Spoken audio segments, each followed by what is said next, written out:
Heart Ministries. The kingdom of heaven suffers violence, and the violent take it by force. What is that violence, and what is the kingdom of heaven? Those answers and more on part 2 of Signal. So when we are looking at the bigger picture of our lives, we have a tendency to not really be able to know all the things.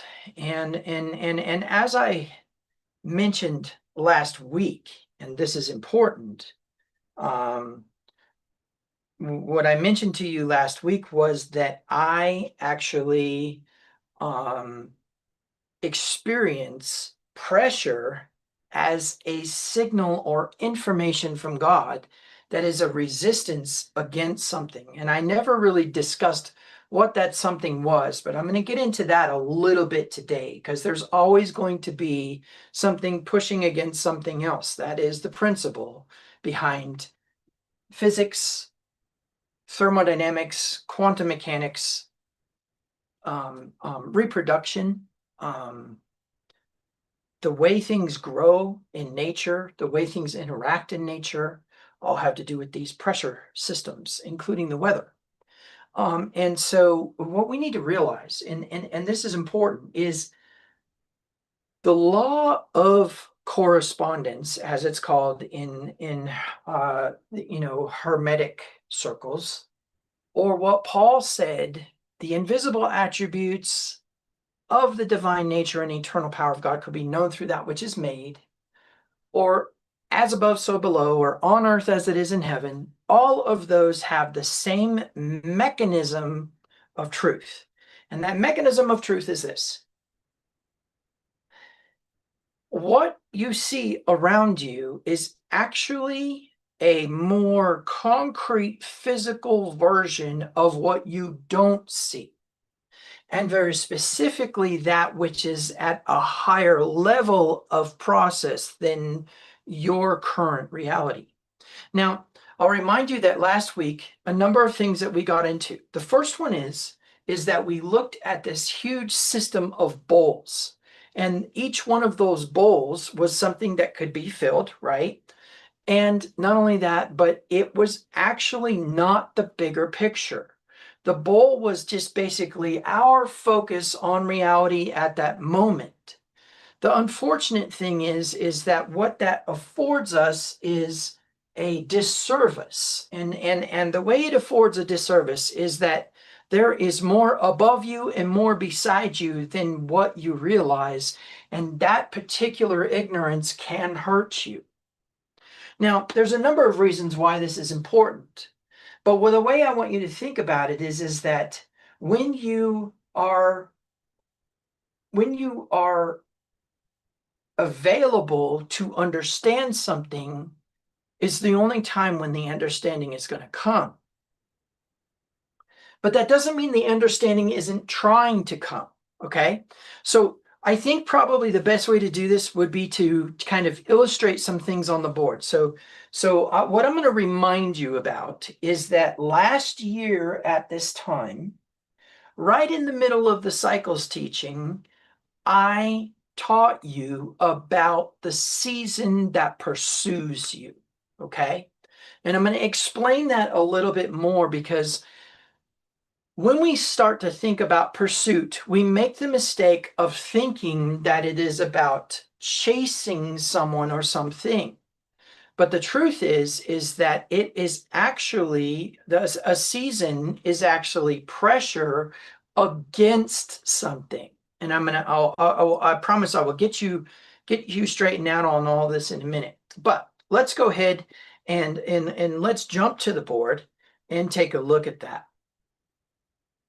So first of all, the way that I want you to think about this is that when we think about pursuit, let's label this way. Let's see, let's go ahead and use this for labeling right now. And we're going to say that this is perceived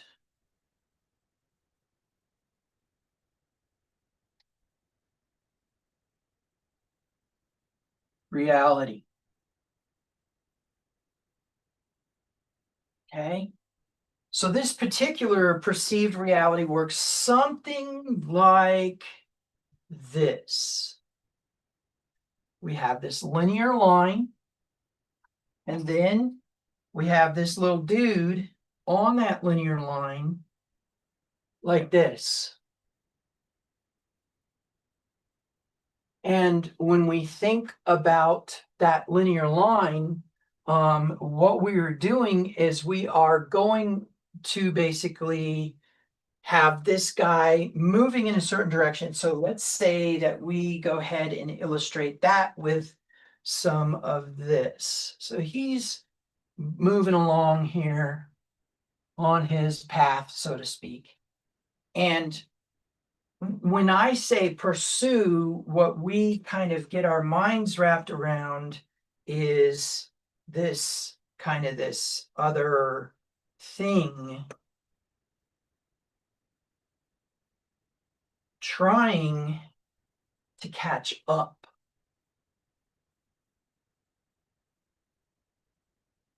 Okay. But instead, we need to do this a different way. And let's see how I want to illustrate this. I think what I want to do is we're going to say like this.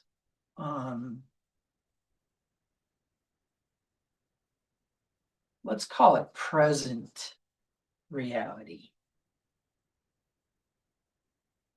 Okay. Now, in the present reality, we have this same timeline concept going on. But what's really going on is we are basically here being driven. This is important. There we go. We are being driven down this path, so to speak.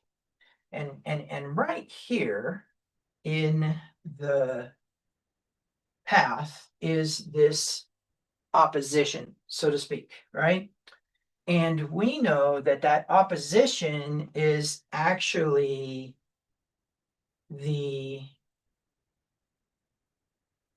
other bowl, so to speak, or the other things we can't see pressing against. But what you don't realize is that this particular thing right here, which we're going to go ahead and throw some labeling on here, I think probably what we'll do is we're just going to use red for this, although it doesn't necessarily represent something bad. We're going to call this resistance. Okay. The next thing that we need to accept is that behind all of this, wait, let's give it a different color here. Behind all of this is season. Okay? Season. Now, what you need to realize is when I say the season is pursuing you, I want you to understand that what it's doing is pushing against whatever is driving you up against this barrier. Okay? And the thing that's pushing against that, the thing that's driving you in that direction is going to be very important. Okay? Because that's how the season, okay. And in the Hebrew, I just want to illustrate something really quick. In the Hebrew, I want to go ahead and write this is known as Moadim. Okay? Moadim. Moadim are, this is important,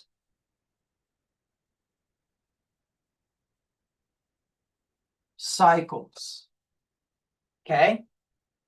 In the English, we may have seen it interpreted as something like, say, appointed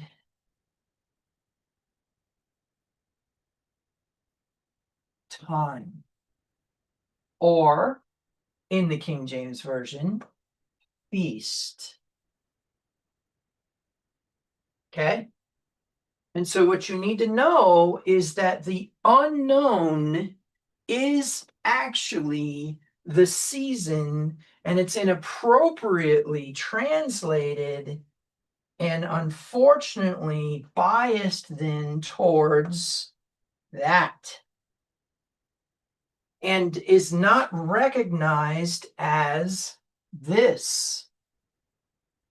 And what's really, really, really important about that, let me take a minute to really kind of stress this context to you. In the Cycles teaching, which you can go back and watch all the parts to the Cycles teaching, right now they're still on the main channel. In the Cycles teaching, we have a very, very important truth, a single point of truth that measures all of the other stuff behind the Cycles teaching, and it is this. In the Cycles teaching, we are not made for the cycles. The cycles were made for us. Because within each feast day is a Shabbat. Now, some of them don't contain a Shabbat in how you would think, because it doesn't say you shall do no servile work. And I think it's also imperative and important that you get a whole 24-hour period of Passover to eat Passover, and yet it's not a Shabbat. In fact, if you tried to go to your boss and say, I need Passover off, they don't have to let you, because the federal guidelines say for employers say you have to allow work prescription days based upon the tenets of their faith, and they have to back it up with information, and that information is it doesn't say you shall do no servile work, and doesn't say it's a Sabbath of complete rest. But the next day, the first day of a feast of unleavened bread, is. Now, I propose that one of the reasons for this, and I really, really want us to just kind of work this out for you, is because you are preparing the meal. Sometime between twilight and twilight of the 14th of the month of Nisan, which is actually the first month, that is the first new moon after the barley is Aviv, that particular month and that particular date, you are to, sometime between the two twilights, consume the Passover. Well, I think you guys know that preparation of meats in the wilderness is a very, very careful practice, right? Okay, so why is all that so important? Well, in its simplicity, you need to understand that when the feast days contain a Sabbath, they are declaring themselves to have been made for you. So when the commandment says, you shall do no servile work, you shall have a Sabbath of complete rest. Yeshua said, what? Man was not made for the Sabbath, but the Sabbath for man. The season is a cycle. In other words, it is coming around as a result of some sort of process that may or may not be your business. But the instruction behind it is your business. And so when we see signal, one of the things that we need to respond to is the fact that it is actually a season pursuing you. And that season has something to do with elevation in both information, provision, and protection. In other words, Yahweh is enlarging his tent. That is the principle of expansion, which is at the core of my Kabbalistic beliefs. And in that context, it's important to understand that on the one side, you have a very strong discomfort by the fact that the expansion results in there being a void. And that particular void is all the stuff that needs to be added into that spot. Remember the bowls? You had the bigger bowl, the littler bowl within the bigger bowl. And of course, there was that space. All that extra space is the expansion. And even though that we perceive that it doesn't exist, it already exists. And so to us, that expansion feels like stretching and it feels like pressure. It sounds like accusations and it sounds like resistance. And it may even look like it is not actually God. It may even look like it is not actually the light. Why is this so important? Because what you hear, what you see, and what you feel is what creates the concrete reality of the pictographs. And so anything outside of that is abstract. Well, we're not Greeks. We don't practice abstract thought. What we do is we understand that there is a metaphor or there is an image or a symbol within the information. And here's the beauty of it. We have discovered in the past century, maybe 2 centuries, that your mind actually speaks in symbols, not words. Your conscious mind does definitely communicate in words, but that is a very small part of your communication. And in principle, it is a very small part of your actual interaction. In fact, 95% of communication is nonverbal and is a result of nonverbal cues. Well, that's going to become very important information today. Because one of the things that I'm going to propose to you is that your encounters with God are never circumstantial in the sense that they are some element outside of humanity. In fact, I'm going to propose to you that in the context of this teaching in this way, one of the things that we probably need to identify is the fact that your only encounter with God is actually through other people. And that when we look at things like the Red Sea or like the resurrection of the dead, or we look at anything else, it's an interaction with people. Even the plagues of Egypt at Pesach were an interaction with the people, okay? So it's really important that we begin to define people in that way and stop trying to put God in some dichotomy away from you and that information away from you and realize that the others interacting with you are actually the other parts of him interacting with himself. I know that is really, really difficult to understand. And contextually, one of the things that we need to do in that process of understanding is we need to start to kind of define variables in this. And let's just say that a variable is just a container that holds information in some form.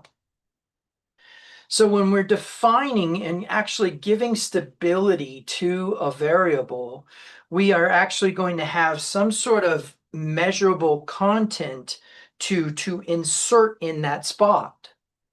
And so interestingly enough, what you'll find is that what we would prefer is to actually move let's go to the board real quick here.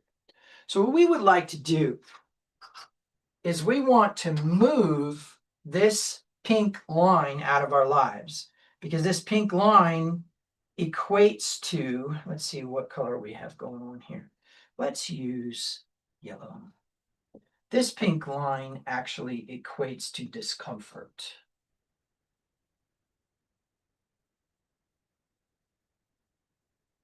You say, well, how can a feast day be discomfort?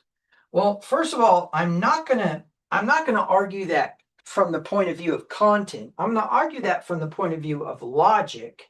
And what I mean by that is that when we actually take a look at the system of humanity and their practices, we'll find that usually the feast days that the humans, let's define this a certain way. Humans without covenant with Yahweh, the true creator of the universe, created feast days, which is an inappropriate translation of that word Moedim, of their own volition and design. Now, what's interesting about this is when we start to get into free will, we'll start to understand that as a divine being, we are allowed to do that kind of thing. Doesn't mean that it works with the system, but we are allowed to make those kinds of decisions.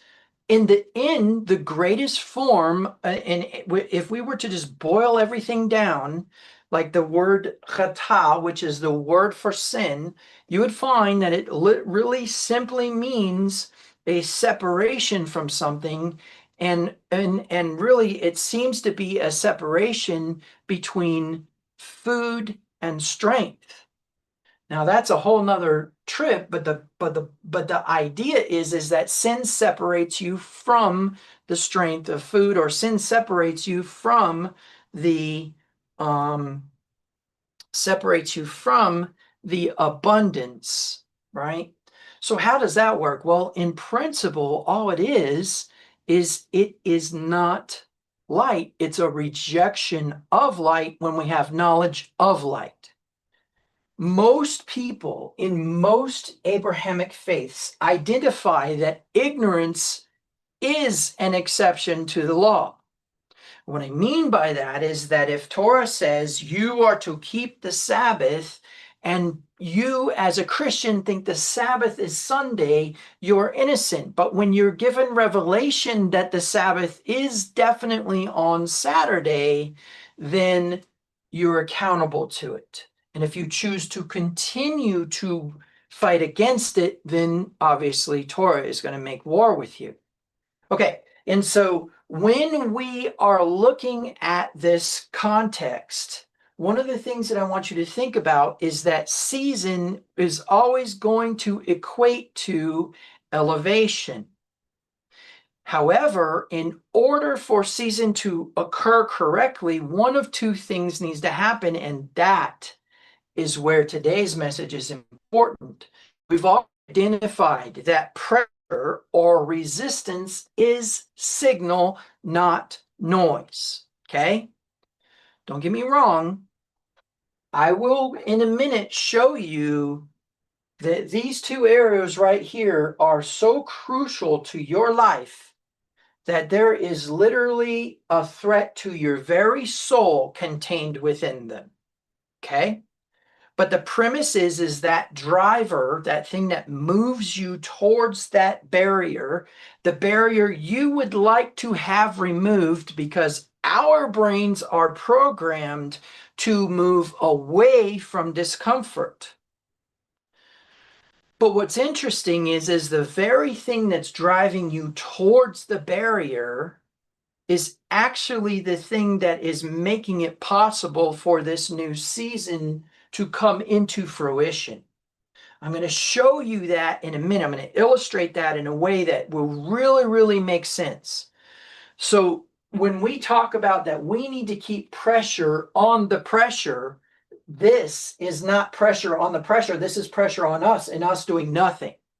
In fact, truth be told, this is a very inappropriate illustration.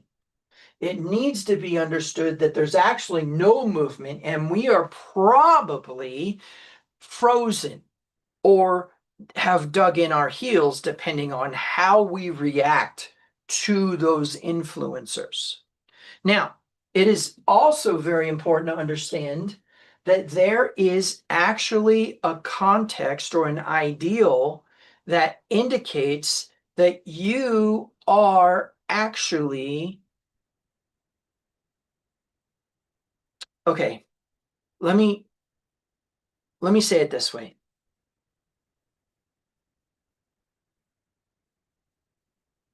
You putting pressure against the pressure shows your willingness to be brave enough to actually operate within that season.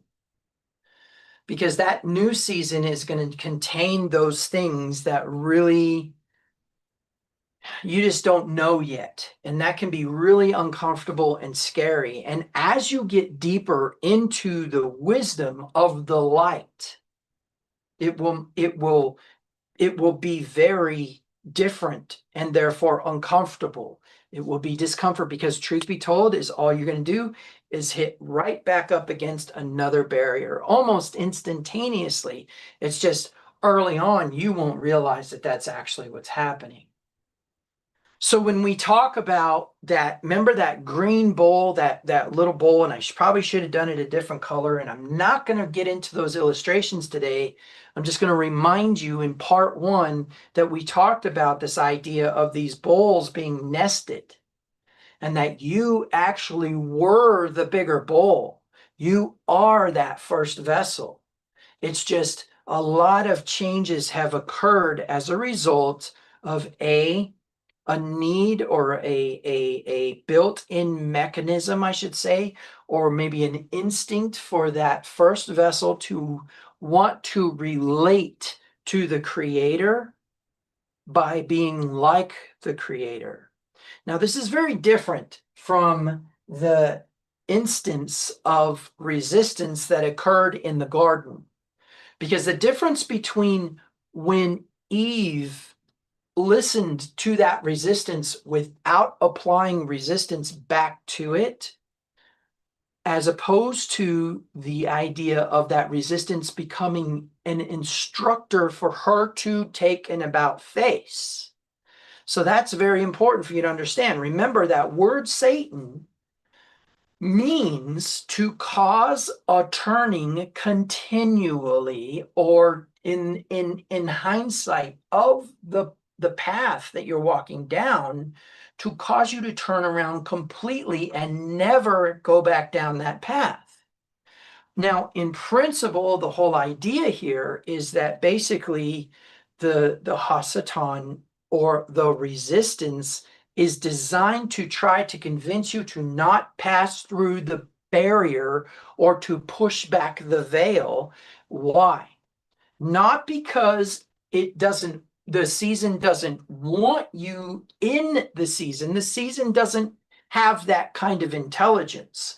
The season is an energy and a system and a plan that you actually don't know anything about. And so you perceive it as personal, you perceive it as a problem, whatever. But the truth is all the season is doing what it was created to do, which is pursue you. Okay. Now, in context with this season right now that we're in, the light of Passover is creating pressure on your life. And I will explain that more. But what I want you to understand is the light of Passover is concealed. And until there's an action that demonstrates its true power, which is resurrection, you will actually find that it does not appear to be good. I will show you. I will explain. Okay, and so where we really need to go from here is to understand that let me go ahead and switch here. So this particular line here, okay, that's not what I meant to do. This particular line here, okay, is actually a system of concealment that is designed for you to not enter your season until you actually understand how to push the veil back in that particular season. Now, there's a number of things that we need to get into here, but what I really want to do is I just want to illustrate this people thing for a minute, okay? So what I'm going to do is I'm going to represent the Israelites in blue, and let's use this pen, and we'll represent them in blue. And so they're all going to be here. Let's and actually what we'll do is we'll go ahead and we'll do 10 of these to represent a mignon, because that's who would be making a decision about spiritual things in context with Abraham saying, if you find at least 10, what will you do with them? And then he said, well, we'll deliver them, right? And so let's go ahead and go with that. So 1, 2, 3, 4, 5, 6, 7, 8, 9, 10. And what we need to remember is that let me go ahead and put some important symbols on the board real quick. We need to remember that the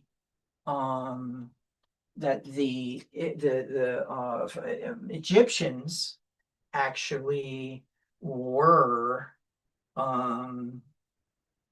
they actually were less than the Israelites. They had less power, less authority, all of those things. They just very strategically oppressed the the army of Israel in such a way that there would not be an ability to uprise. Now what I want to do is go ahead and add in some more important symbols. And so we're going to do this right here, okay? And the other thing that we need to do is continue to kind of preserve or have persistence with our symbolism. And so there's our barrier. And then the other thing that I want to do is appoint pressure, okay, to the circumstances. And also we want to go ahead and label that correctly as season, or we'll just go ahead and put this in parentheses here. This is going to be Modim. Okay, and I will remind you that in principle, what this is it is a cycle. Okay, so there is this pressure pushing against this membrane, which is basically, for lack of better words, let's go ahead and label it correctly here. We will go ahead and label it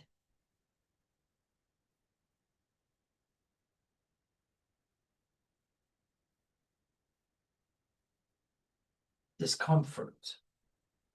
Now, what are we illustrating here? Well, we know that this particular green line, we'll go ahead and label it as well, is going to be the Red Sea.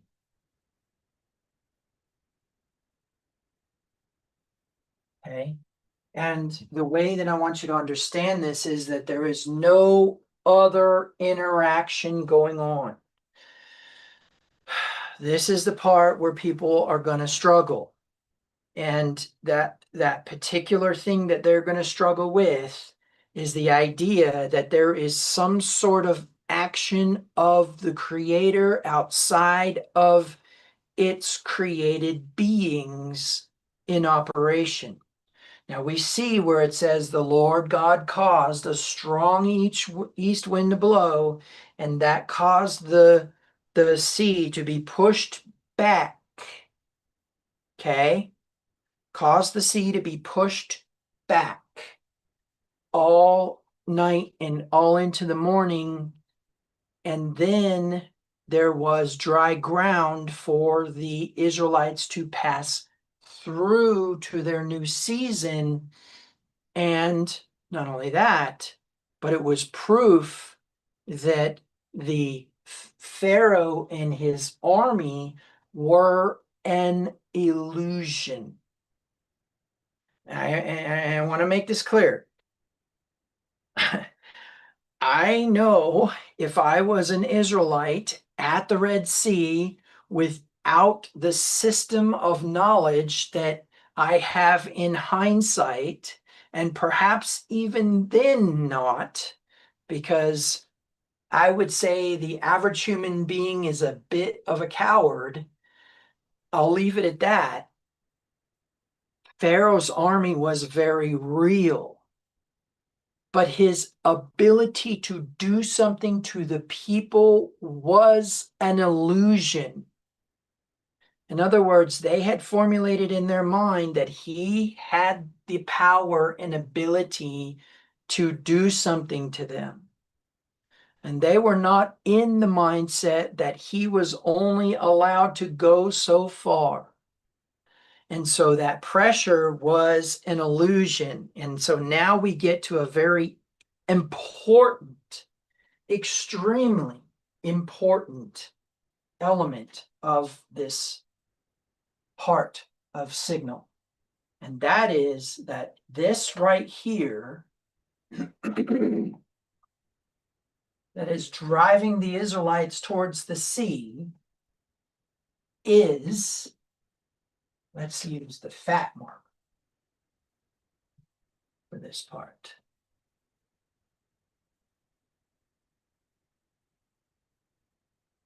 Illusion. It didn't exist except in the mind of Pharaoh and in the mind of the people.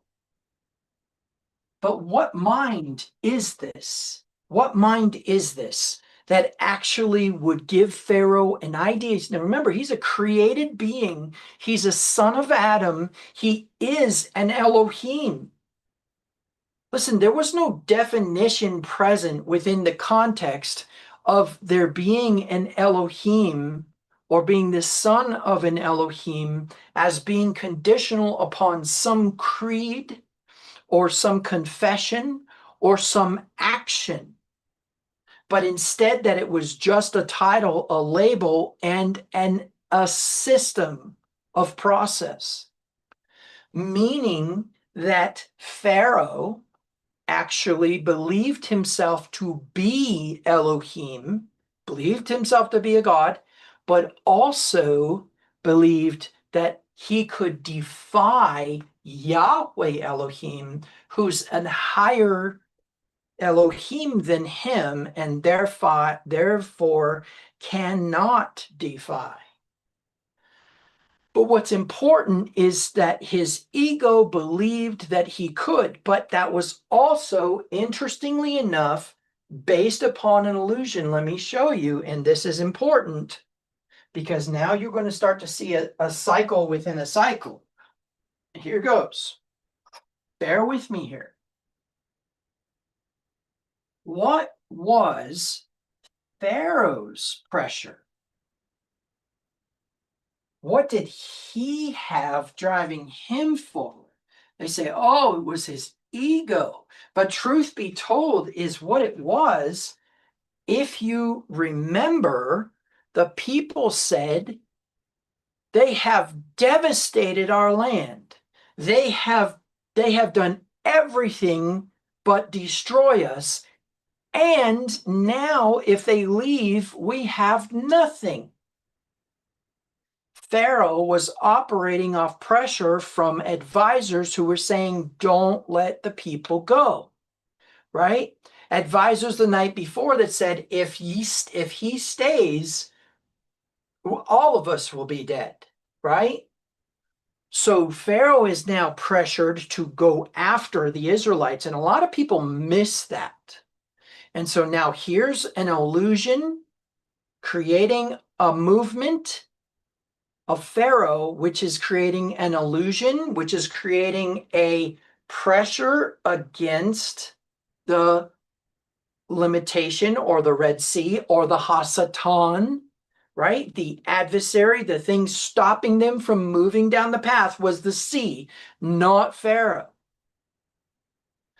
So then all of a sudden, something happens and a strong east wind is blown by Yahweh and causes the sea to be pushed back. So then the question is number one, where did the wind come from? Number two, what is the significance of an east wind, right? But what I really want to ask is this. What was the Israelites' responsibility? I actually have it up on the wall behind the camera, and I would be very, very not okay with trying to adjust the camera to show you it, but it says, "The Lord will fight for you. You need only to be still." And I've actually made a TikTok in which I was kind of being sarcastic, and I was like, here's a message directly from the Bible. Shut up, right? You need to be still. You need to stop trying to mechanize the process. We're going to stone, this is reactive. We're going to stone Moses for bringing us to the Red Sea because of this pressure behind us. We're going to stone the leader who's supposed to lead us to the promised land because of the pressure behind us. Oh man, if you could grasp that wisdom right there. Okay, so the next element of this whole process is then to understand what was the importance of it being written for our sakes that we missed. And that was the illusion that drove them to the discomfort. Okay? Now, I think you and I would both agree that no matter what, they had to come to the Red Sea. And I think you and I would both agree that no matter what, they needed the pressure from behind them to make them think that they could not pass through. And that's exactly how it went. Not, oh, God's going to split the sea and you're going to walk through. That's hindsight, and that's dangerous because you don't operate in hindsight. You might should, but you don't. And what I mean by that is you don't create realities in your mind of the future that would show the Red Sea splitting apart. Instead, you create realities in your mind of your head rolling along the sands of the sea. And what's interesting is that's a construct. That's an illusion. That never had any power to begin with. So as Pharaoh is pressing against the people, Moses stretches out his arms in a state of power, moving the Red Sea through the mechanism of the Yahweh pushing back the Red Sea through his breath.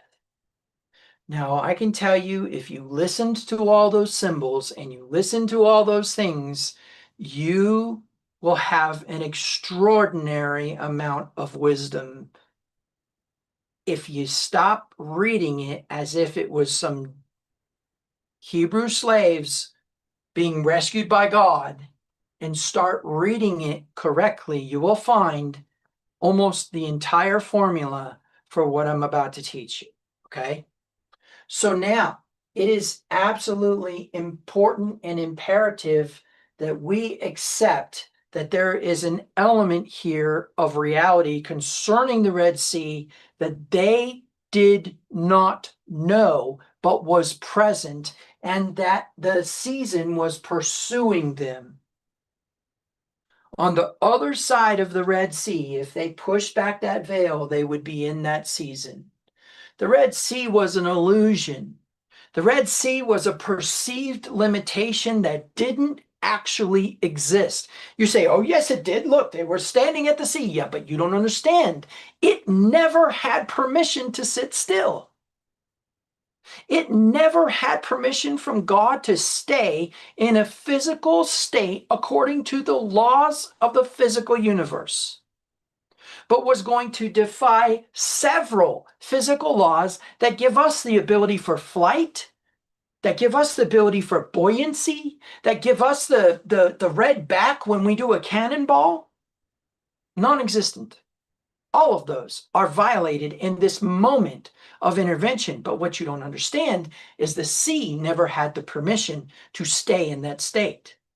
Pharaoh never had the permission to stay in that state. And the Israelites, here's the beauty, never had permission to stay in that state, which is going to lead us to a very, very interesting and important reality. Someone in that group had to activate power. And someone in that group had to do something different. They had all turned and faced Pharaoh, looking at the sea behind them, which was always a mechanism of fear. And that's what you guys don't know, is that Hebrews have always had an issue with the sea behind them, and that the wisdom and the light and the enlightenment was to the east. And so when we begin to understand that the Red Sea was pushed, right, back, and that the revelation was actually coming from the east, then you will gain insight into the power behind this particular system that I'm showing you. Okay, so the next thing that we need to do is go ahead and illustrate this. What I want to do is I want to recap something from the vessels teaching, okay? So I want you to remember that in general, a vessel is going to just basically be represented as the greater by a pitcher, okay? And that the lesser is represented by a tumbler. And that the feeling or the experience of the greater in some form is that which is, right here, that which is.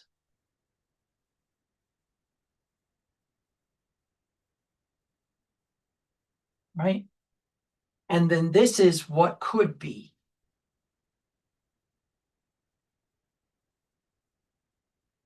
Which is what? Gosh, can you spell could instead of code, guy? Could be. Right? And this is the concept of kinetic versus potential energy, those type of things, etc., etc. Okay? So we know that this is in a state of complete potential.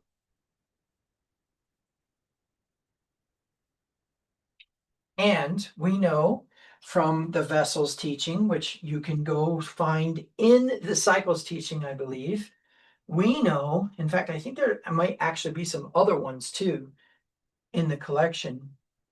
We know, let's go ahead and do this correctly. We know that this particular conduit, okay, is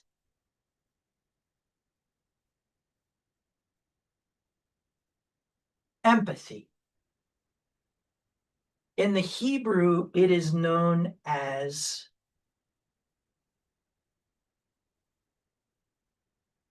Rahum. Okay. And the concept behind it is a desire. Okay. So there's two elements to it: an observance of somebody in extreme discomfort, and you experience a strong desire to relieve them from that discomfort, is a mechanism of how energy moves in the realm of healing and in the realm of empowerment. Okay?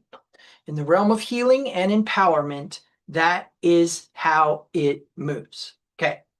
So when we are looking at this process, anything that the greater has could be potentially used for the lesser, right? And in principle, we know that the only way in which that occurs is if someone is on a state, okay, of lower economic status, then in principle, that means that a greater will be in a state of higher economic.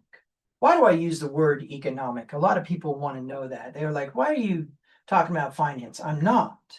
What I'm saying is that there is something that the higher has that the lower doesn't. Okay? It's not just finance, although the poor are an illustration of this craziness.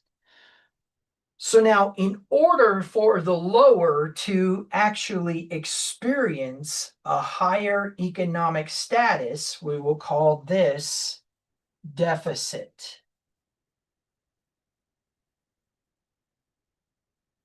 And we will call this abundance.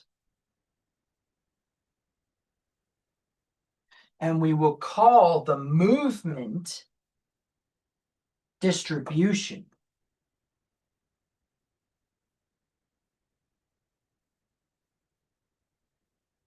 You're like, you guys, you just love my spelling, I know.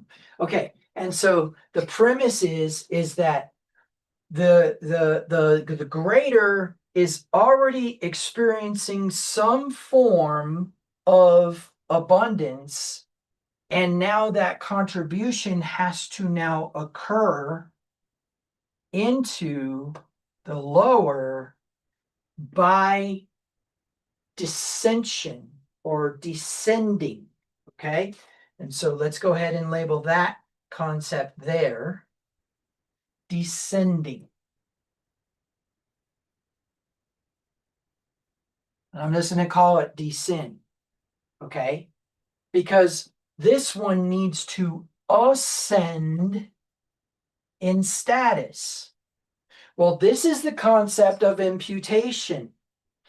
And when we talk about imputation, what we're talking about is, first of all, this very, very important verse that everyone seems to miss as Messianics, but also as Christians, which basically says there's going to be a swap, okay?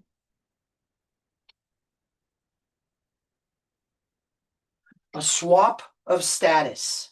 And the only individual who can activate that is a Messiah, meaning that the abundance within the greater is actually the signal that they are a Messiah. You say, oh boy, here goes Rabbi Q going to claim he's a Messiah. You're darn right, but so are you if you are actually in abundance. That's the signal. If you're in abundance, if you're in deficit, you are not the Messiah. That's very important for you to know. You are not the one appointed to do the work. The Messiah is, and they have to descend. Let's make that a little bit thicker in my illustration here for this video, which you can just go back and repeat again. Descend. Okay? I don't know why that's not taking my thick finger. Okay. There has to be, good grief with these pens. There has to be a descension. There has to be a coming down, right? There has to be some sort of getting under.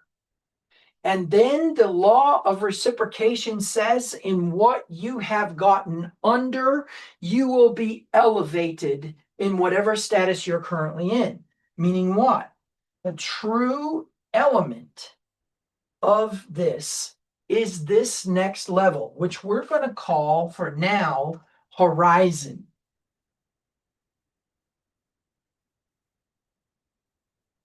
Okay? But what you need to know is that right now it's horizon, or what we call Sion, right? Or Zion. That particular horizon and that particular goal, as it were, is not attained to yet, because the only way for it to occur is if there was a descending and then an ascending of the lower to a higher state of economic status, and reciprocation would actually move that there. So the question is why does the greater get moved to that next horizon? Because truth be told, is it itself is a lower. Let me work that for you a minute. There is always a greater. And there is always a greater all the way up to the first vessel, the creator. But underneath the creator, as someone operates like the creator, they operate within the abundance of the creator and therefore distribute the abundance of the creator, which is called righteousness. 2 Corinthians 5:21, he made him who knew no sin to become sin for us, that we might become the righteousness of God. And it is imperative that you realize that righteousness is not piety. Righteousness is not earning the light. Righteousness is not meriting. Righteousness is not desert. You don't deserve it. You didn't earn it. You can't earn it. And here's the beauty of it, is you can't adjust its status with anything that you do, good or bad. All it says is that Yeshua granted to you his abundance so you could distribute it. Okay? But you need to understand that in order for you to have abundance, you would have had to have been elevated from another economic status. Now, if we got together and we really tried to work it out, like let's say that each man in a group of men has one dime, okay? Except for that 10th man. He doesn't have a dime. A man comes along and says, here's $1 to one of the men. Now that other man can have a dime. Do the other men need more? Yes, of course. But that one person who was given that dollar now has the abundance to distribute 10 dimes to somebody. Now, equal distribution would be everybody, including his own belly. Now, we could repeat that process and add 5 zeros to the back side of it. Oh, how about we add 9 zeros to the back side of it? The abundance that came is for the distribution and the feeding of the belly. Remember my illustration of the 10 hamburgers? A man goes in and orders a hamburger, and when he gets the tray, it has 10 hamburgers on it. He can eat maybe one or two, and he can maybe, he can maybe possibly squeeze that third one in. But what's happening is that in that context or concept is an ideal, which is why were the other hamburgers provided and what are you going to do with them? Well, somebody might just throw them away. I can't eat any more of those. Another one would go, oh, wow, you know what? I can bring some home to the kids or something like that. And then the last one would go, you know what? I know that this abundance was given to me to give to someone else because I'm full. I'm full. I've had my fill. I'm sorry, there is no deficit. And so when we are working with that principle, we need to understand that mechanism. However, I am about to kind of tweak that a little bit because remember, the interaction at the Red Sea was with humans. Okay. So what we need to do is we need to create a parallel system. All right. So let's go back to the board and take a look at this. So what we've got going on here is a concept that instead of there being a hierarchy, we are actually on an equal plane. And so we've got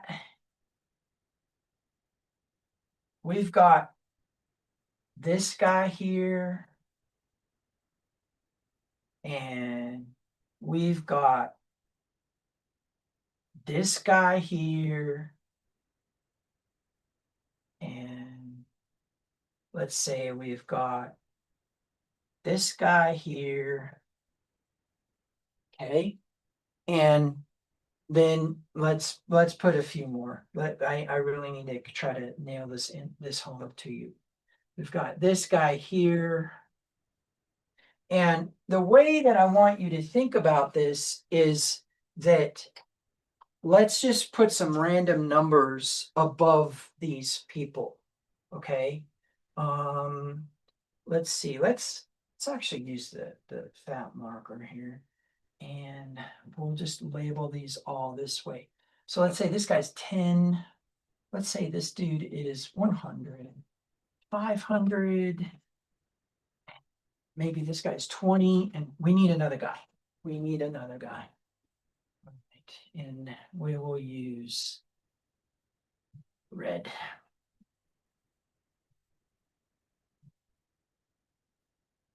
We need another guy. And let's say that is actually 1. Okay. All right. So in principle, as we are looking at this group, they're all on the same plane. Now, the difference between each one of them has to do with the level of deficit. Now, let's just kind of put like a supply and demand here just to really glean this out. And so let's just say normal requirement for living is 30. Okay. Which means that, and I'm just going to go through and illustrate this way. This guy is under, this guy's almost there, this guy's under, this one's above it, and this one is above it. Okay? Meaning what? Well, first of all, Torah says, there shall be no poor among you. And then 2 verses later, it says, you are to take care of the poor. Okay? And then Yeshua addresses Judas when he's throwing a fit about the waste, says, what? You will always have the poor among you. Which means what? The world is in a state of violation. But what I'm about to share with you is actually going to be extremely surprising. And it is this. First and foremost, what does the $500, well, let's just call it 500 units, okay? What does 500 units need to do? He needs to get under every single one of them, right? But that's not how we're going to look at this. The way that I want you to look at this is that the person with the 500 doesn't need to do anything. They are in their strength. And what we're going to do is we're going to go through and we're just going to label these that way. And so that you understand that they are operating within their strength. Right here, right here. And you know what? This one is almost there. So we're just going to do this. Okay. Because they are probably almost a master. They're probably almost have learned these concepts sufficient. But this guy here is definitely a lesser, okay? And that guy there is definitely a lesser, meaning what? They need something from heaven. Okay? But you need to understand that the system of humanity does not operate outside of the system of heaven.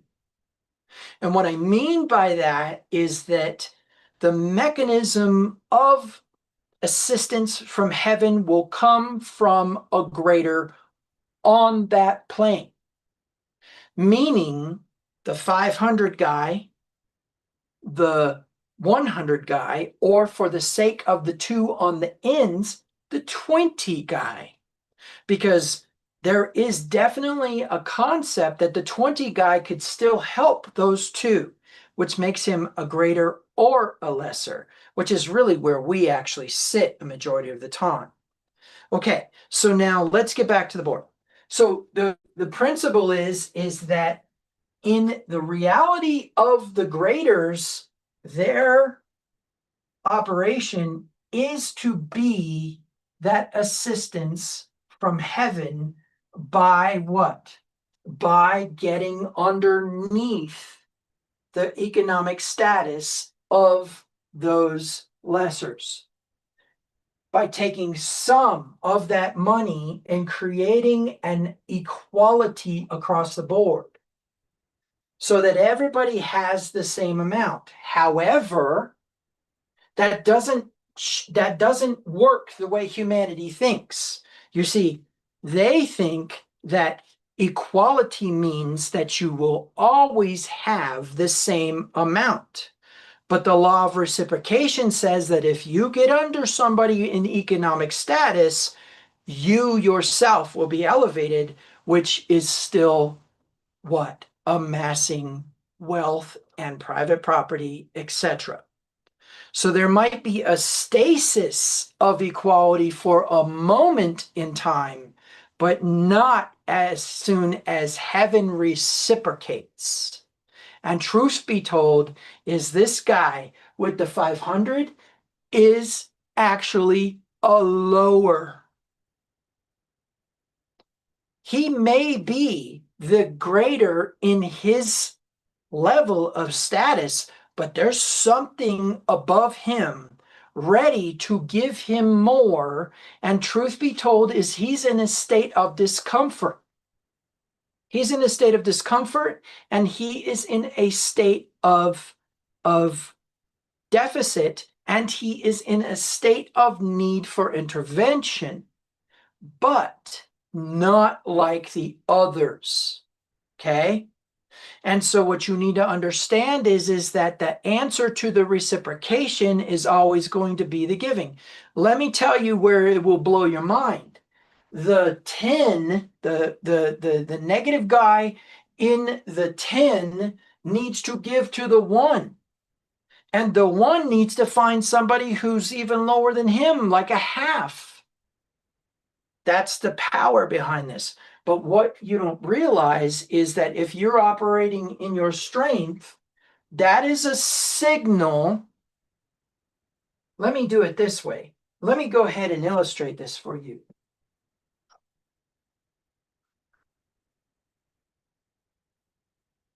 No, we're not going to use that color. Let me go ahead and we'll just use this color right here.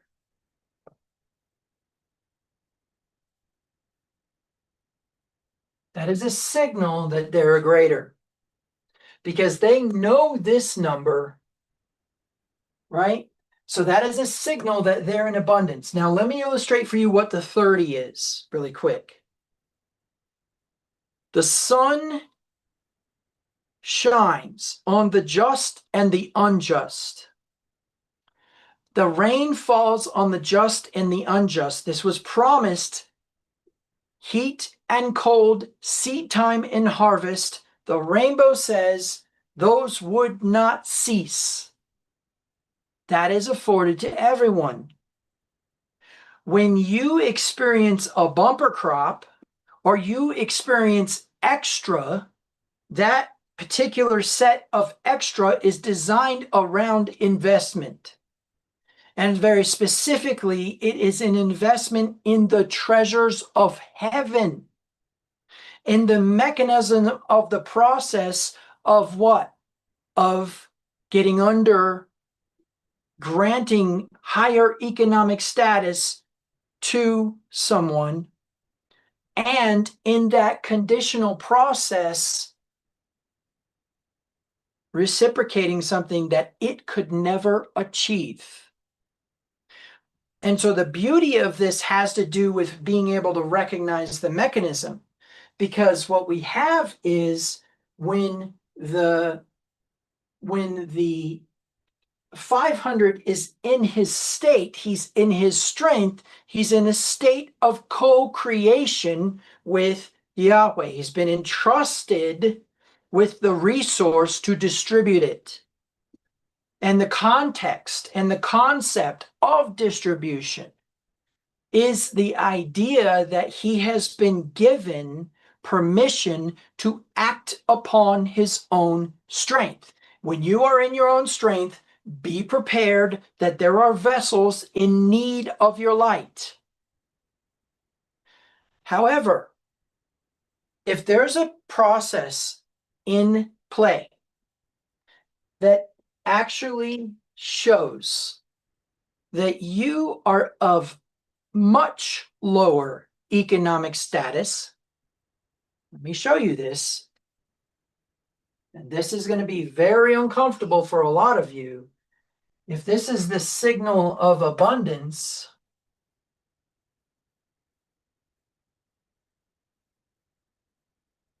this is the signal of dependence.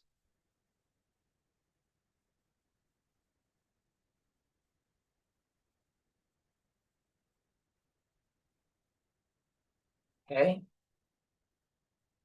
So one of the things that we probably need to get our minds wrapped around here is, where does this play a role in the season? Well, first of all, I think you guys have probably gleaned by now that the season is always more. The season is always abundance.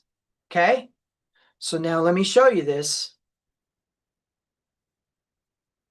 Getting back to our first illustration of the pressure, the resistance, the season pushing against this barrier that needs to be pushed back.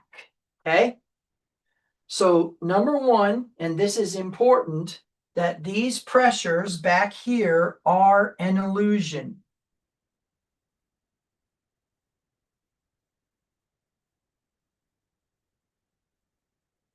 It just makes us want to push discomfort out of the way, not realizing what's actually behind here is the tree of life. Okay? And furthermore, what you need to understand is that that particular thing that's about to happen is going to be that we are going to, remember, this is Satan. Let me go ahead and make people uncomfortable again, because I'm sure when they look at my YouTube thumbnail, if it's on there, they won't even watch me. And I'm not trying to sabotage. What I'm saying is that people are that ignorant. Okay? What is that? That is the thing that is supposed to cause you to what? 180. Right? Because what's going to happen is you're going to hit up against it, right? And you're not prepared because why? Because of the drivers. Do you know what was actually the greatest breakdown in the garden? Was when Hasatan said, "You will not surely die, for God knows in the day of you eating it, you will be like God, knowing good and evil." When Yahweh said in chapter 1, "Let us make man in our image and in our likeness," right? And male and female, he created them. Eve already had her answer, but an illusion that she was not like her creator caused her to push up against the Hasatan. And the Hasatan prevented her from the tree of life. Okay? Now, the principle behind this, or this idea, is that her season was the tree of life, not the tree of the knowledge of good and evil. But she perceived the illusion that she's the only thing that could actually control that mechanism. See, what she didn't realize is that Hasatan was just an illusion. He never actually, I should say, it never had any power. It never had any wisdom. It doesn't work that way. It's a mechanism, not a title and not a name. It's a mechanism. And the mechanism is resistance. But watch this now. The principle here, and this is important, is that we have, let's just go ahead and put a few of our symbols up here. We'll keep it kind of simple. Okay, there's our barrier. We know what that is. We know that's Hasatan. We'll go ahead and label that so that we won't be confused. We know that that's Hasatan. So let's go ahead and put it here. Okay, and then we're going to go ahead and put this person here.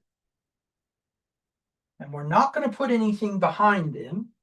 And furthermore, we're going to have the pressures be the light. That's not correct. We're going to have the pressures be the light.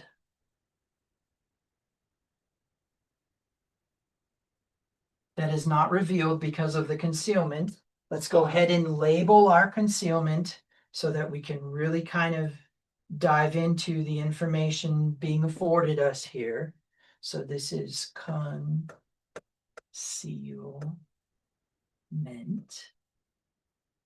And now we will understand two very important things. The first one is and that this is gonna hurt. No lesser vessel can pass. I'm sorry, no lesser vessel can push back the veil.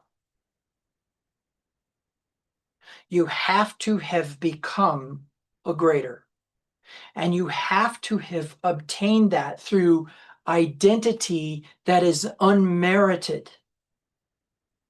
And pushing past that veil has to do with what you truly actually believe about yourself. And I'm going to show you the power here, because the way we think about it is that there was some dude up here, and let's just go ahead and fix our illustration a little bit here to reflect some previous information. Right? And let's go ahead and let's label this. Right? So we perceive that that this greater being separate from a particular individual actually blew, and let's just do it this way, and pushed back that veil. Okay? However, let's actually read what it says. Okay? So let's see, we're going to go to Exodus, and this is very specifically Exodus chapter 14. Okay? And it's going to be verse 14. And the reason why that verse is so important is because of who says it. Okay? So the key here is demonstration.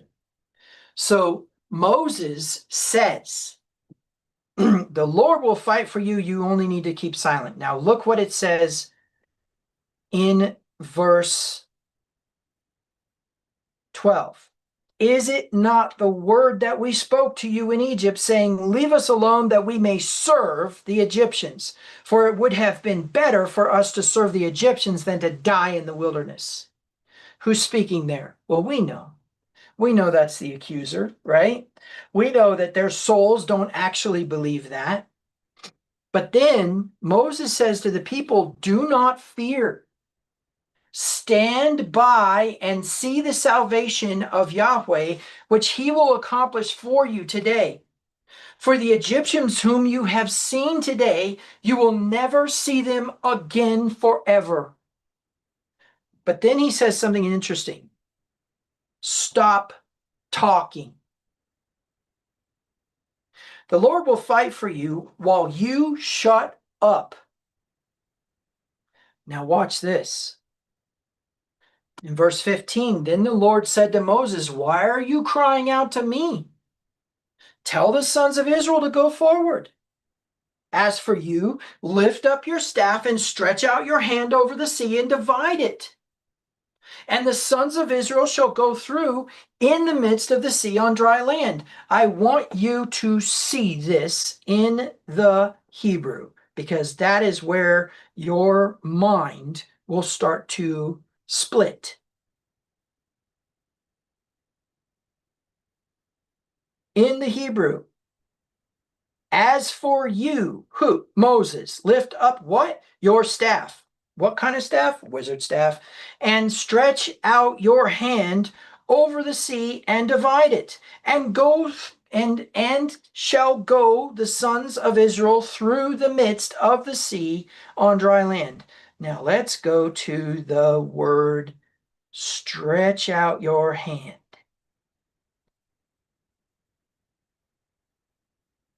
Cal imperative second person singular.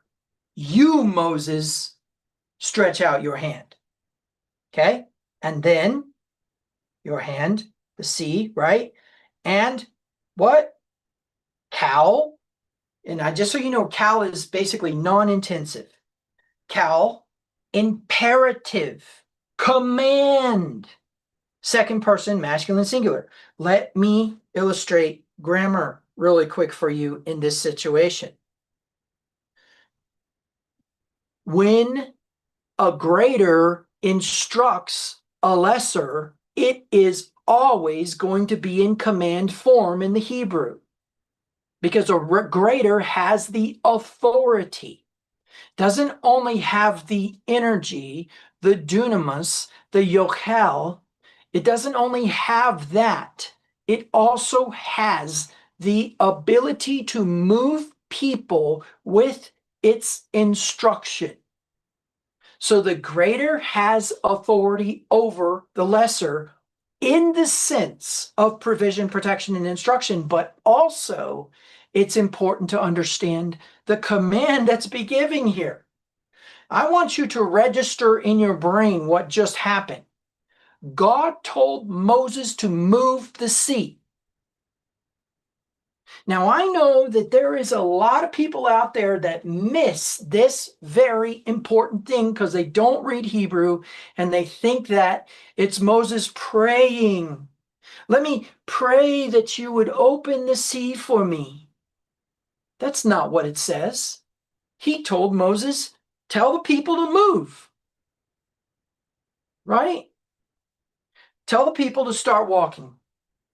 And you stretch out your hand and divide the sea. It doesn't say how for him to do it. It just says for him to do it. And then what do? We take the dichotomy and we put this thing out here blowing, right? Except for one problem is that context of blowing. Listen what God says his action is going to be. As for me, behold, I will harden the hearts of the Egyptians so that they will go in after them, and I will be honored through Pharaoh and all his army, through his chariots and his horsemen.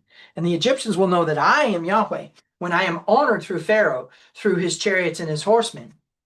The angel of God who had been going before the camp of Israel moved and went behind them. And the pillar of the cloud moved from before them and stood behind them. So it came between the camp of Egypt and the camp of Israel.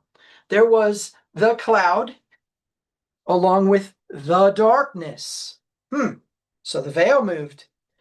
Yet it gave light at night. Thus the one did not come near the other all night.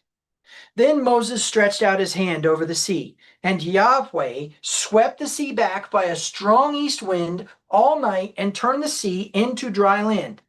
Now, I need you to understand the Creator is not operating separate from Moses. They are in co-creation at this moment, which means Moses is in his strength, which means he is a greater, which means he had already reciprocated that level by giving something to someone else.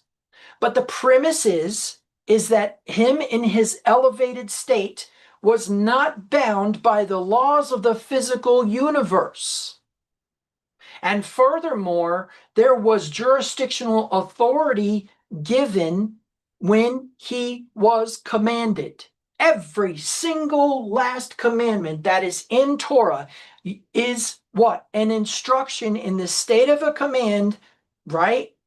Whether it is a positive, you shall, or it is a negative, you shall not. It is in the imperative. And here's the part that's really important is if that's the case, then that means it's possible. And if it's possible, that means you're enabled. And if you're enabled, then that means that you have what? The power and the authority as an agent, the power and the authority of Yahweh. And what I mean by that is that in that process, the energy being that is intelligent and is in this state of intensification of all things in the universe, or the intensification of all power in the universe, is Moses at that moment. But what Moses taps into is beyond the veil. Let me explain. What direction were they facing when they were going to cross the Red Sea if they were on the Egyptian side of the Red Sea? If they were on the Egypt side of the Red Sea, what direction are they facing? At the very least, east and possibly northeast, depending on how far south they were. But the point being is that the wind blew from that direction to push back the sea. And part of what happened is the darkness, which was the veil or the concealment, moved from in front of the Israelites to the other side, meaning what? They crossed over into the season. And what's interesting about that is the season pushed past them because they no longer had any fight in them to resist it. But that was because of one single factor, and that was their leader. Now, let me show you.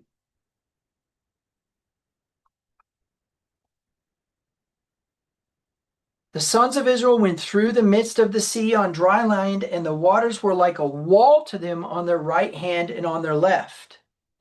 Now, I want you to see here at the end. Then Yahweh said to Moses, stretch out your hand over the sea, so the waters may come back over the Egyptians and over the chariots and their horsemen. So Moses stretched out his hand over the sea, and the sea returned to its normal state at daybreak, while the Egyptians were fleeing right into it. Then Yahweh overthrew the Egyptians in the midst of the sea. So, short version, who overthrew the Egyptians? Moses. How? Closing the sea. But who overcame the Egyptians? Yahweh. Because Yahweh and Moses were the same thing. You see, that's where we keep disconnecting. You keep thinking that this power is something separate from you.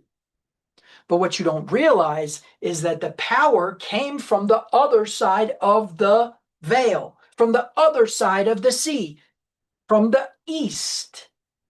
So let me show you this.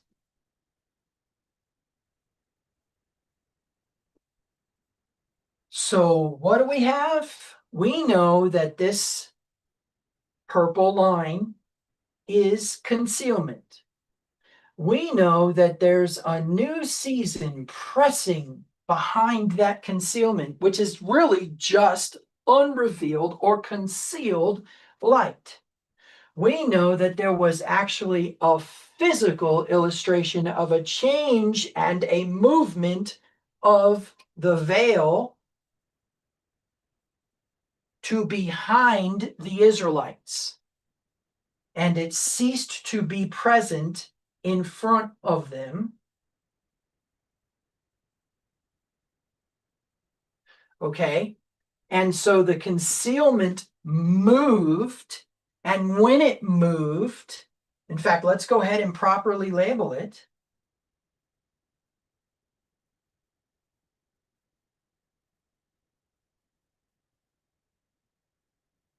Which was just something that they didn't know yet. That's all it is.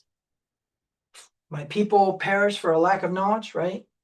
Or something like that. Okay, so the premise is, but what's interesting is the light required to actually cause the movement of the sea had to come from, and this is important, the other side. It had to come from the east. And by that process, we know that the power that Moses tapped into was Eastern in the sense of that it was on the other side of the veil. So, where this becomes important is as a leader, there's two things that he did.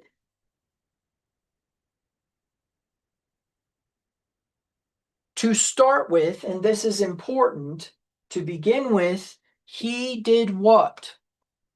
He helped them understand the illusion. Okay, that's number one, which means he had to be beyond the illusion, which means it couldn't be driving him. And I'm going to illustrate that in a minute. The second thing is that he tapped into something that was on the other side of the barrier in order to move the barrier. He tapped into a ruach, right? Oh, I forgot to show you that part. Let me go ahead and do that really quick here. And I shouldn't say tapped into. He was in a state of with this, okay? But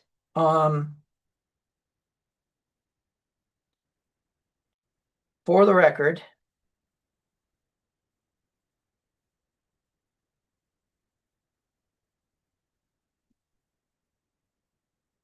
that word ruach, which we say in the English, Holy Spirit. We say in the English, the power of God, so to speak. The Holy Spirit worked miracles through Paul, right? Okay, but the premise is that this word ruach is what Moses used to move the sea, which happens to also be, we know, the breath of God. And so, in principle, what we need to do is accept that one of the big elements of this process is that Moses saw the season. How did he see the season? Through promise. We'll get to that. Maybe not today. He saw the season through promise, and he understood the power, this is important, of resurrection. And the reason that's important is because we know that it says in 1 Corinthians 10, I think it is, they were all baptized into the sea through Moses. Now, the way I want you to think about this is that mechanism of moving the veil through pressing against it also created the context of needing to tap into, I'm sorry, that's not the best way to put it, needing to accept or receive the light of the season before the season began. Because the season doesn't begin until they arrive at Sinai, but he took the light and power of Sinai, which is Pentecost, and tapped into it and delivered the people through that mechanism of leadership, meaning what? Yes, he needed to speak. He needed to make the people be silent because what were they doing? They were telling the universe, it would have been better for us to stay in Egypt as slaves than to die here at the Red Sea, even though that the sign of the light of Passover is resurrection. Meaning, even if they would have died, they would have been resurrected, and that should have been the faith that they had. And meaning that if they would have experienced defeat, they would have been brought back, possibly even from extinction, but they would have been brought back. And that's what Moses understood, and that's why he was like, shut up. Stop talking. Now, I want to just briefly for a moment just show you something very important. And that is what it actually says in the Hebrew here.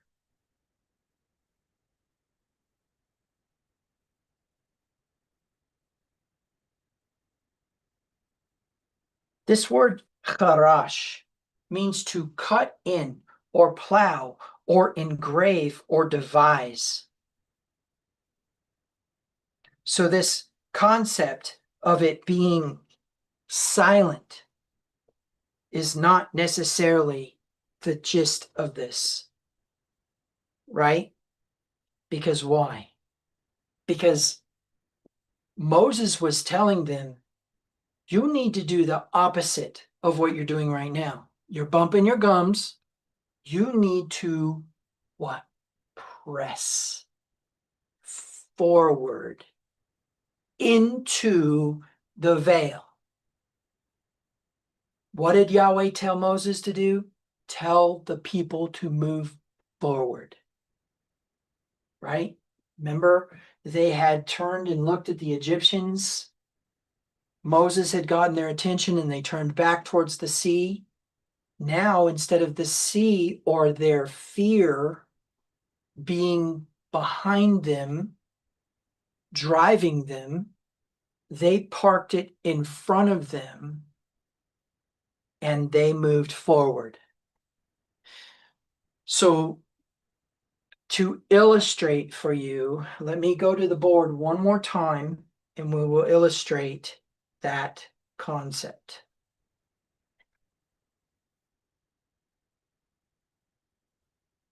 Okay, so let's go ahead and get rid of some of this noise here and really kind of tap into the concept that we're working with before Yahweh speaks to Moshe. And what we need to do is we need to kind of tap into the wisdom behind it in such a way as to really illustrate its process. So first of all, was there any illusion behind Moses? No, there was not. There was something driving him forward. Okay? There was something driving him forward towards the barrier. That thing that was driving him forwards is actually, this is important. Actually, you know what, let's do it this way.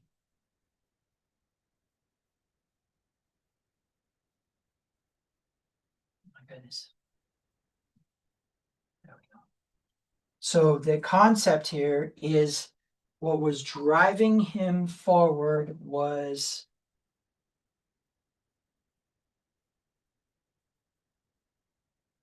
identity. Instead of what? Noise.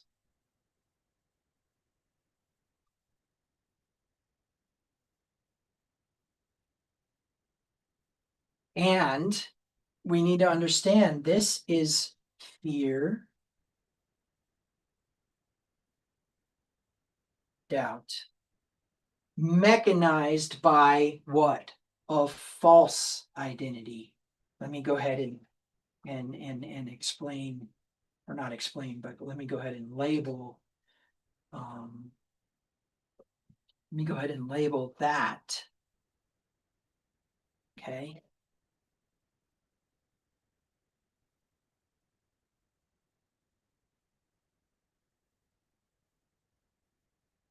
Okay. False identity. Now, what's important is the difference between identity and false identity is where the driver is located. Is it pushing you, or are you driving towards the barrier? Are you driving towards the adversarial element? And what's important is what gives you the ability to cross the barrier. And this is going to become very important in this context, as this is going to be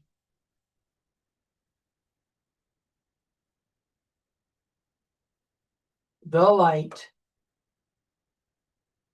of the season. Before he enters the season, he taps into the light of the season to move the barrier behind him as he crosses over, which makes him a Hebrew and Ivrit. And here's the important one, is that the only way that he could tap into that is to have an identity that was, and this is so very, very important,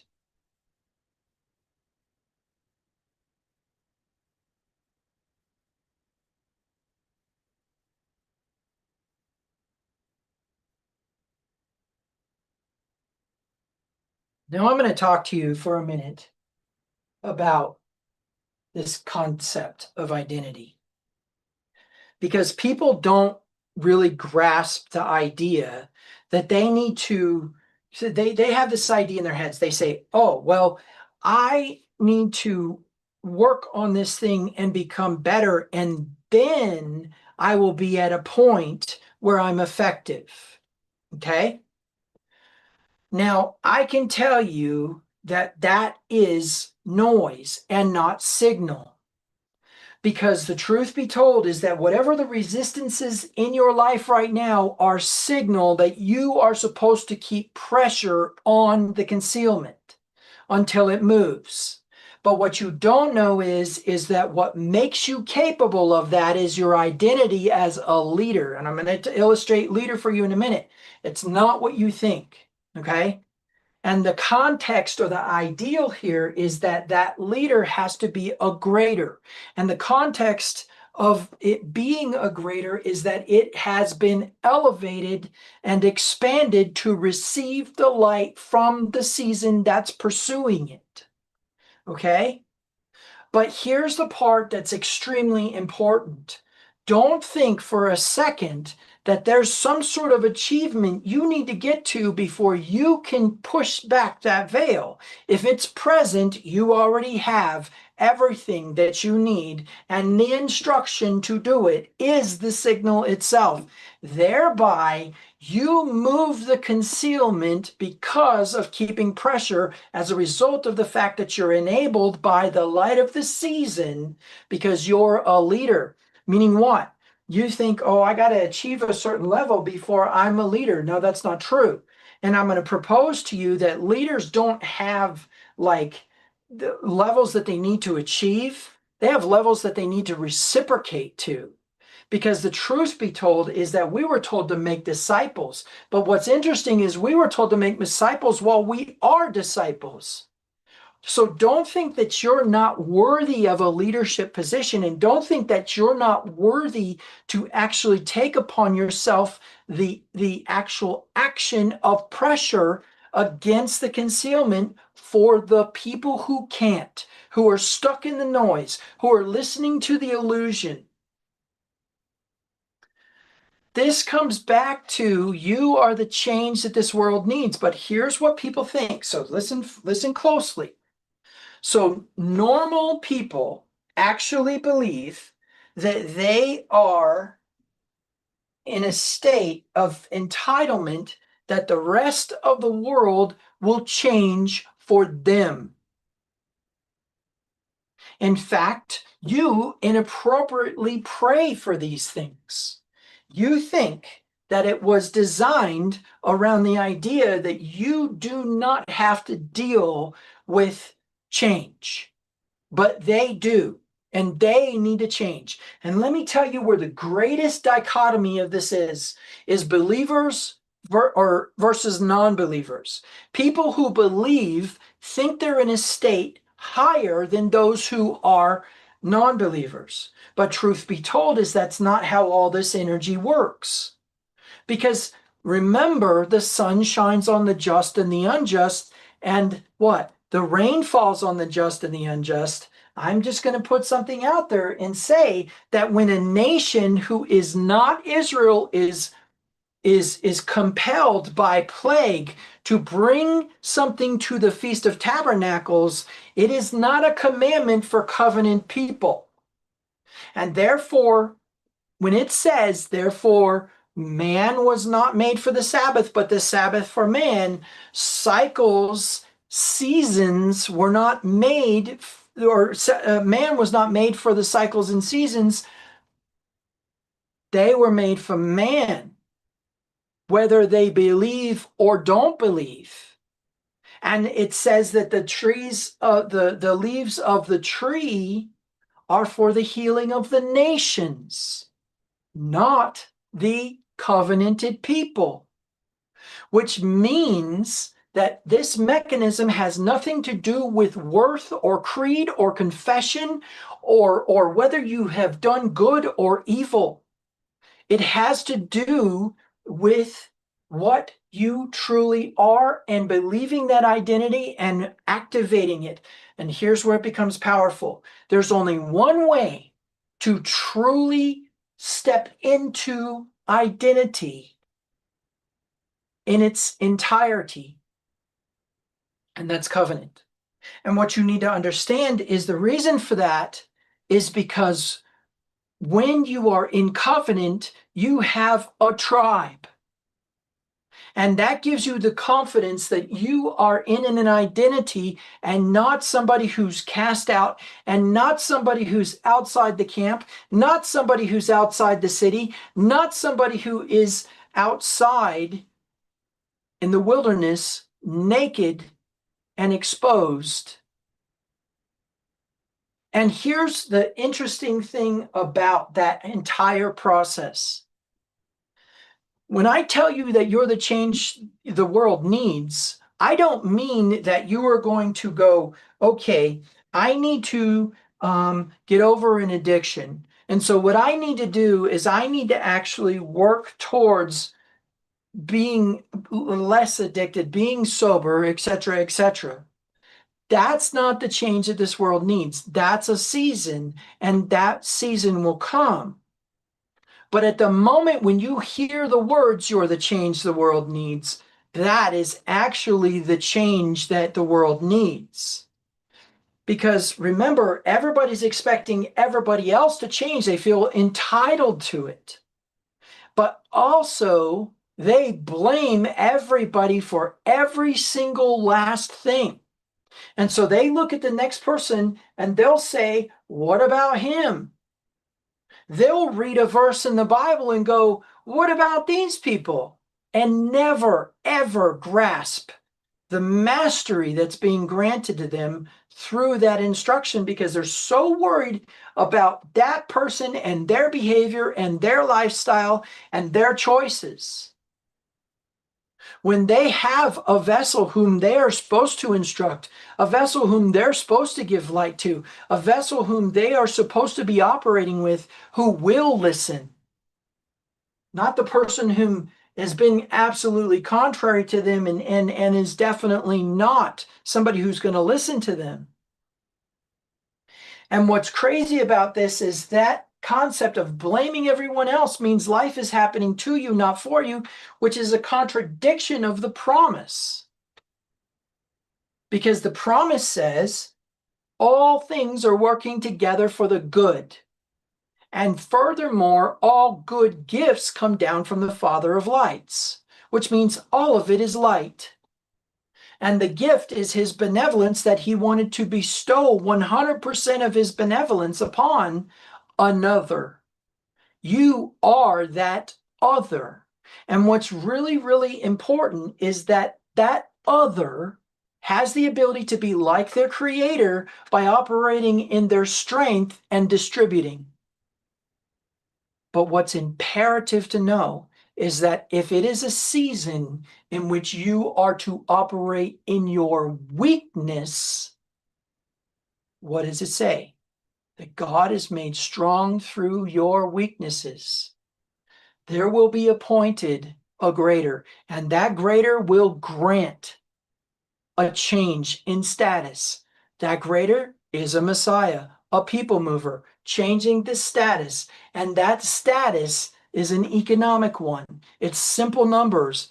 But the thing is it's all built into this huge mechanism of information. It could be emotional. Somebody needs a support, and you have extra emotional energy at that moment. That is not somebody who you're going to move past.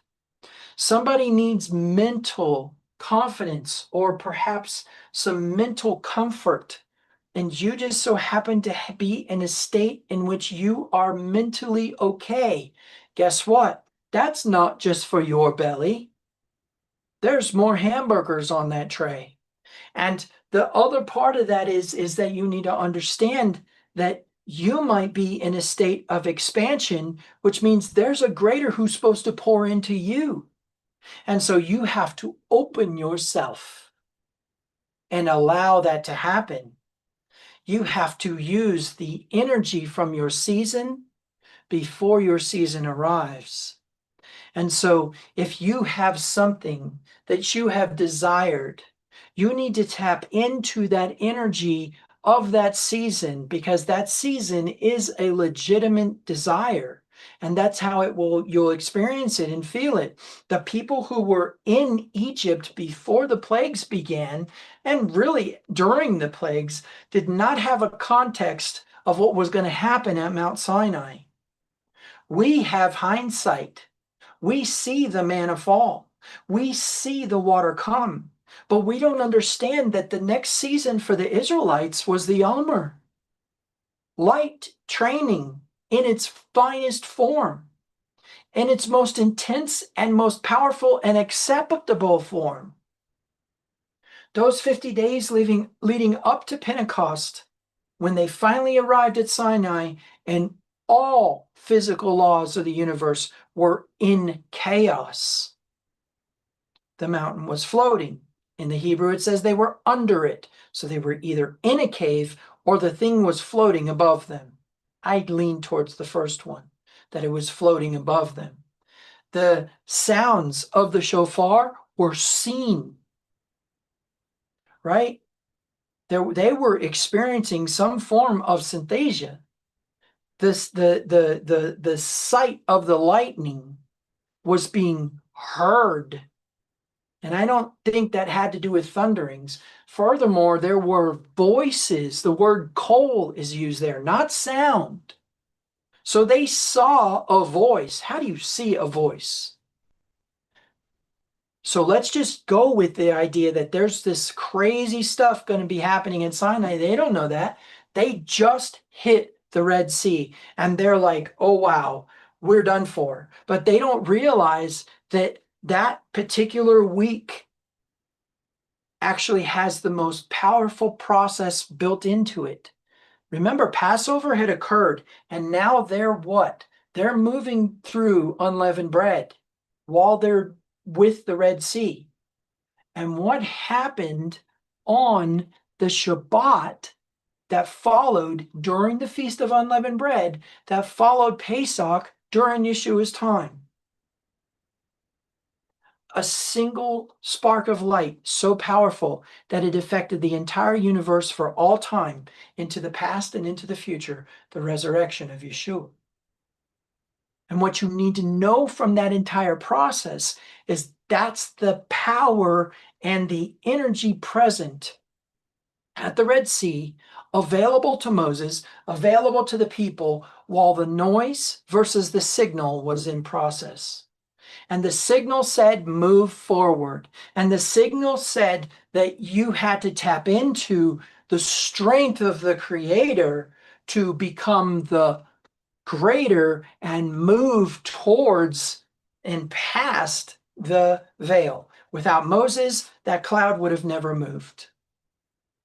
And that's what you need to accept. You need to accept that he is always going to give somebody not only the abundance, but he's also going to give them the authority and the power or energy to accomplish their leadership in that process.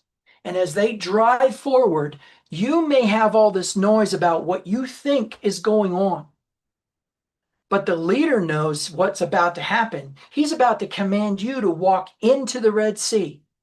He's about to tell you to get out of your comfort zone. And I know this is cliche. Get out of your comfort zone and move into that thing that you are terrified of.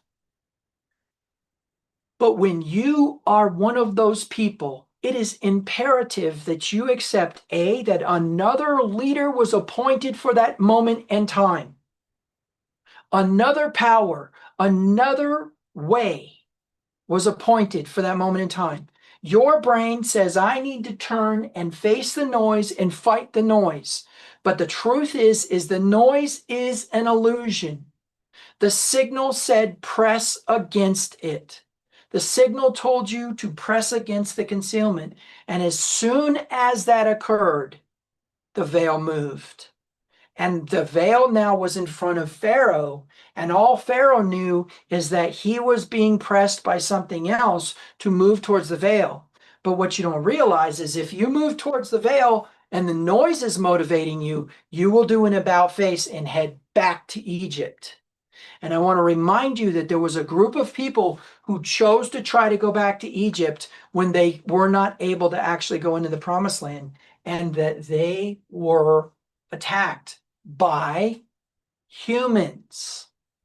You need to start to really grasp that all of this is a human-to-human interaction, but the difference between the two is what level of spirituality you're operating at versus the one who's not, and what position they sit in. Are they signal or are they noise? And furthermore, Not only that, but are your circumstances signal or noise? Because if it's noise, that never had permission to do anything in the first place. And that is the key to this whole thing. As you, as a leader, reach through the veil and pull that out from that hidden place, and it becomes your armor, it becomes your garments, it becomes your identity, you then can drive through the veil. It's almost like a key. It's like you've received the key and now you can unlock the door. But you had to reach through the door and grab the key to begin with. So when we are understanding signal, we need to understand that the only way to pass through the veil is either as a leader or following the leader. And if you are in a state of being the greater, you are going to have to do that thing. You're going to have to pass through the veil. If you are the one who is following the leader, you have two responsibilities. Number one, to know that you are operating in your weakness, and therefore Yahweh is going to be made strong in you, not you operating in your strength, which means it's not time for co-creation. It's time for you to remain silent. It's time for you to sit back and let him work.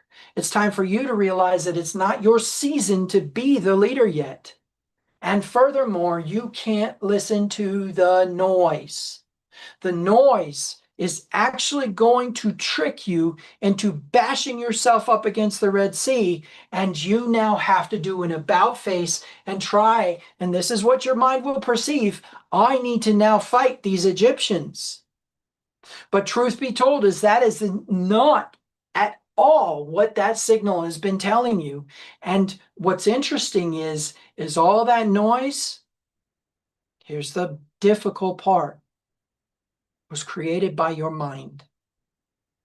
Because if the Israelites would have known that if God can kill the firstborn and preserve theirs, and God can kill the livestock and preserve theirs, and God can put darkness in their land and not Israel's, then obviously he could do something to Pharaoh, which means Pharaoh has no authority. It was already taken from him.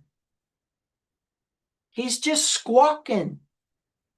And so in that process, we accept that Pharaoh is a mechanism of you being an Elohim without Torah. And here's the interesting thing about it. When you are an Elohim without Torah, I'm going to tell you what you're going to do. You're going to create a false Torah. And then you're going to condemn yourself for violating your false Torah. And then you're going to invite upon yourself all of the things that you created within your false Torah. And furthermore, every single time you create a false Torah, there will be noise. Which means what? Noise begets noise. If you allow noise to drive you towards the concealment, you will about face. You will perceive it as a brick wall and think to yourself, oh, well, that's just the limit. I mean, I don't know, maybe we fall off the earth when we get to that point. But truth be told is that when we get to that barrier and we are in our identity, and Pharaoh is not Pharaoh anymore as a mechanism of ego that is not in its proper state. When we're there, then we have actually come to a point where we can show the rest of the ignorant people who are still operating in the noise, it doesn't actually exist, and we walk right through. Yeshua did that on a regular basis. But now I'm going to add one more factor, and I know this is going long, but this is imperative to this process. When you are in a state of leadership as a greater, one of the biggest things that you need to remember is the only thing that is going to move any energy is your empathy and thereby your gentleness. We are to be wise as serpents and gentle as doves. Now, I don't need to get into the depth of this context, but what I want you to grasp, and this is important, is that you cannot view yourself as superior because of what you know, and you cannot forget from where you came. And it is important for you to remember all of the things that Yahweh did up until this point that you can now use as bank. You can bank upon that he will what? That he will bring locusts, that he will bring darkness, that he will bring frogs, that he'll bring lice, that he'll bring all these things upon that noise if you will accept that it's just an illusion, that it has any authority at all. And within that context, you driving through is, interestingly enough, a certain state that you're maintaining that has nothing to do with all those things that you think you need to solve that are noise. The only thing that you need to look at is where is the resistance in your life and apply pressure. All of the other junk is actually of your own creation because you lack the imagination to see yourself on the other side of that Red Sea. You lack the understanding of the fact that there actually is no Red Sea.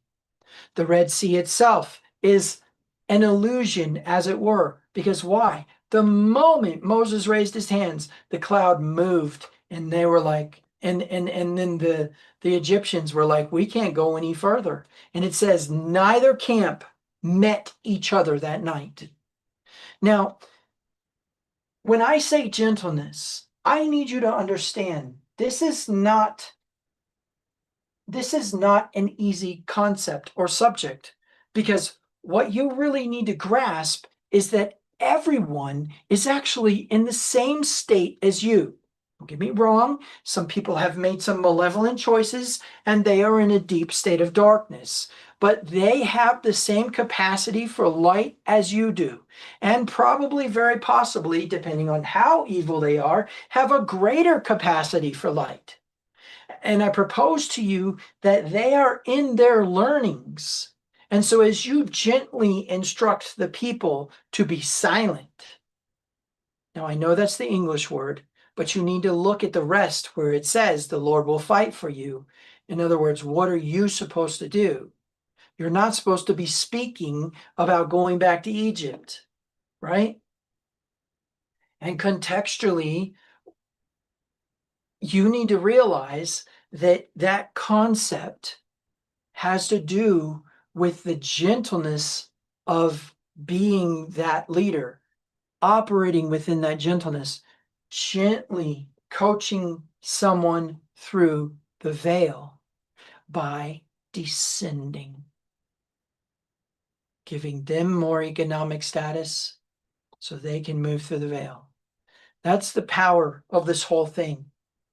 And what's interesting is I've told you in the past, your adversity becomes your strength, and your strength becomes your ministry, and your ministry becomes your purpose. You need to realize that that concealment, that veil, that thing that you're supposed to keep pressure on will eventually become your purpose when you finally enter your season.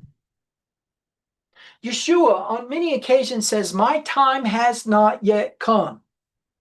He understood seasons in their context and mechanism. He understood what he needed to tap into versus what he was actually in. He understood the season that was coming and the energy he needed for that moment that was outside of that season to cross that threshold. And I will remind you that once you cross the threshold, you're slingshotted into your season. So the moment that you move into that state and cause that movement to occur, you will be slingshotted into that season. Once they crossed the Red Sea and that Red Sea closed, they could never go back to Egypt. They were in a new season. And that past season would only revisit them. It would only revisit them as a new cycle at a higher elevation. And so the way that I want you to think about this And it is important that you understand that this is not easy stuff. We are working with advanced concepts here, and this is painful, frustrating, anguishing stuff. The tests that came to me last week, because I always get tests in my messages. After my message, I immediately go into that season. But the premise is that the level of pressure that was present last week on on all levels, physical sickness, pressure from authority, pressure from Hasatan and from accusers, right? Pressure from financial stuff, all at once, converging upon my mind to adjust from my message. And so you need to understand this gets ugly. But the reason for that is because the kingdom of heaven is within you. And the concept is that if the kingdom of heaven suffers violence and the violent take it by force, you need to understand your position in that process. You need to take the kingdom of heaven by pressing past the veil, by tapping into the energy of the season of the kingdom of heaven within you. And that is deep. And that is not an easy concept. And that has to do with doing things with your ego that you didn't know were possible. And that has to do with not being attached to the noise. And I can tell you that is almost impossible for humans to do. We don't have what they had in front of them.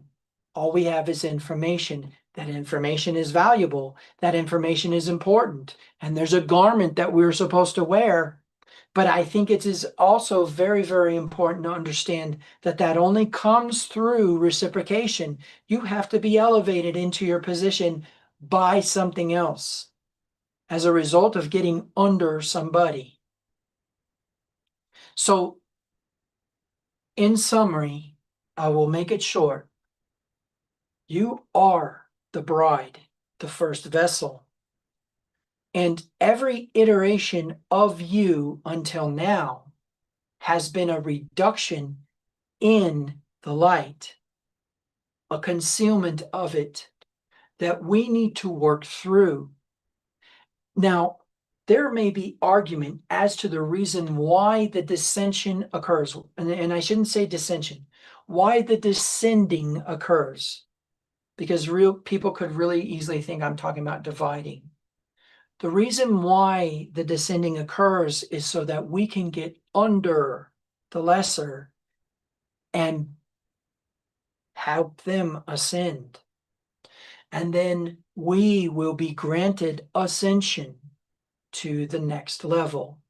But that is actually a lateral process of interaction with humans that you yourself, just so you know, are probably not that good at. You may think you're a good communicator, you may think you're a friendly person, but I propose to you that what you think of yourself versus what other people have perceived of your idiosyncrasies, the boundaries you set because of the false identity that you carry as a result of the fact that you don't want anybody to know the real you, as a result of the fact that you have anxieties about vulnerability, and thereby you create more boundaries, which causes you to maintain an even falser identity, because that's the false Torah. That's the part that's actually in operation, is you have become a false Elohim, having a false identity, activating a false power, using your authority as an Elohim to activate a false Torah, and thereby disciplining yourself and causing yourself to suffer according to a Torah that doesn't actually exist, and then claiming that the Torah that does exist has been done away with and doesn't apply to you anymore in some way, shape, or form. So when I say that there is a season pursuing you, don't think it's what's behind you. That's not how Hebrews think. It's what's coming at you. and you don't perceive it as the light because there is a concealment. But that concealment is actually pressure pushing against you, resisting you. You need to tap into that season beforehand and use its energy, use its light to pass through. And when you pass through, that veil will be behind you, and all the noise will have to deal with the veil, not you. And it's imperative that as you do this, you remember that you are a greater, which means there are vessels out there who need led through that veil. Shabbat Shalom.